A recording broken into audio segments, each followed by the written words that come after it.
So what's up, everybody? I just found the problem. It's this right here, fuel pump relay.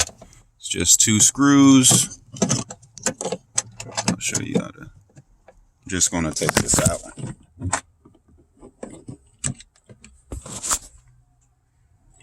Of course, you can see that it is made in China, but it's really easy. 2 screws. Right here. Boom. This is all we got to do. Wait a minute. Snap it in. Snapped in. Put those 2 screws on. And we go to our car. Fires right up.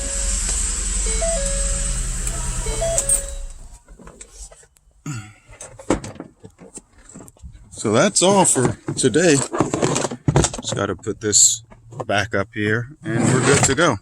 All right. Peace out.